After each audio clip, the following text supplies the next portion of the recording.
love that about Kwanzaa because there's no real guidebook. It's like, how do we celebrate? I guess we just do it however we want. And yeah, there's so much freedom in that.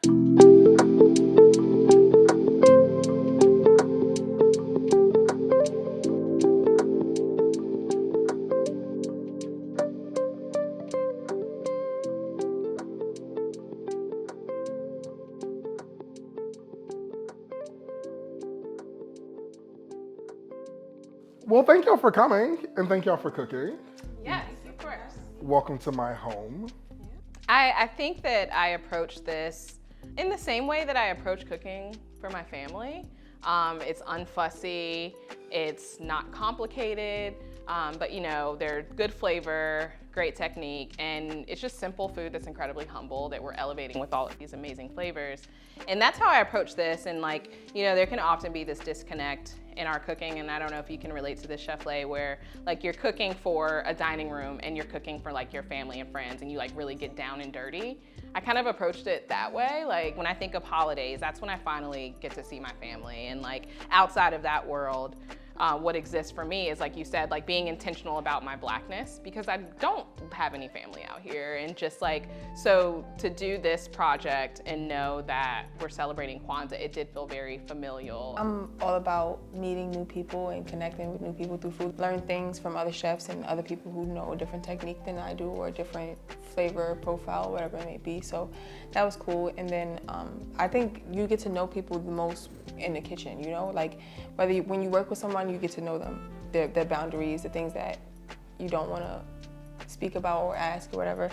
So I think that that's what I experienced today. I don't think I know 4 people. I know a lot of Black people. I don't think I know 4 people who celebrate Kwanzaa actively.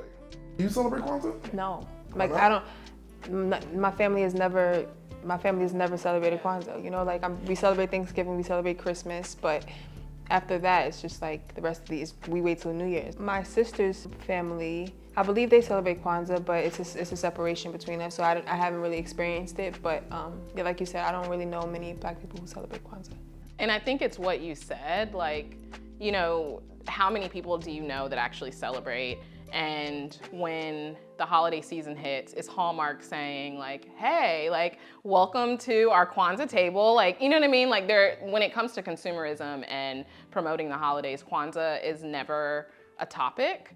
And so I think that maybe growing up, our families have to be even more intentional about celebrating those holidays and researching in a way that they just didn't have the capacity to at the time. I know I learned about Kwanzaa as a kid, but it wasn't something that anyone took the extra duty for those 7 days after Christmas to actually like execute and celebrate and make very special. But you know, like you said, in finding our own identities as Black adults, I have turned to a lot of those like really cool traditions that I feel like are very special because I feel like it's an identifier for me, and it's something that is ours, that like, you know, we can celebrate and we can have, and it feels like us. Like, it's very hard to talk about Black people and Black culture without talking about faith or talking about community, because community support has been so integral to our survival, and the need for economic justice and restorative economic justice, because poverty has been so much a part of the Black experience, you know, because of white supremacy, right? And so it's like, I am way more interested in starting that conversation and being a part of it and deciding what that means. Like maybe I'll do Kwanzaa next year and I won't have fish.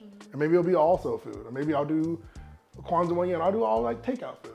It'll be all Chinese food. I don't know. I don't know what I might do. Like, you know, but it's like, I want to be open to that. As long as you invite me, I'm cool. Right. I just want a bunch of Black people in the room eating some food, right? And that'll be enough for me. And I love that about Kwanzaa because there's no real guidebook. It's like, how do we celebrate? I guess we just do it however we want. And yeah, there's so much freedom in that. So for me, what I did last year was I created this altar for my ancestors and made offerings. And like, I won't pretend like I know everything. Like I laid out corn for fertility.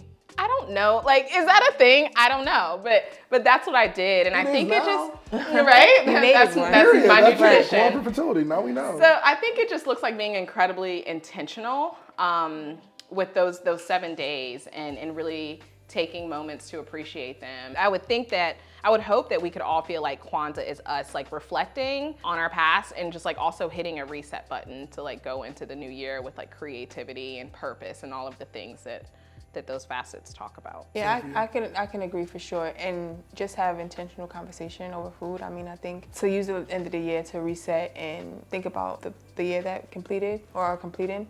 I think just reconnecting and figuring out where we could be of service to one another and connect to one another. And I think, because we get caught up on our own goals and our own things that we want. And I think that setting that time to just have a conversation with one another and figure out where can I be of service or be more unified with my peers and my family. I think it's easy to recognize that the Kwanzaa that I do at my home is not going to look like yours in New York. I think a lot of it does look like, going through those 7 facets, which I think I have a pretty good idea of what they all are. But highlighting those like day to day, there's one that expresses unity. Like, how can I be more unified with other Black people in my community? So I think doing something that expresses unity and creativity and just really reflecting on the year and how I want to come into the following year. And I think that's really cool that we're able to take pause and do that. I feel like Black people are always afraid to like be too Black. That's like a thing, right? It's like, it's the respectability politics of it all, where you want to be a certain way because you want to be accepted. But I feel like we're the only sort of ethnic group that's not allowed to be obsessed with ourselves. You know what I mean? And I like being Black. I love Black people. I love all the good and bad things that come with Black culture. And then so it's like, I have admittedly never celebrated Kwanzaa. And I was telling Ashley, I was like, when I heard about Kwanzaa the first time, it was like pitched as like an African Christmas.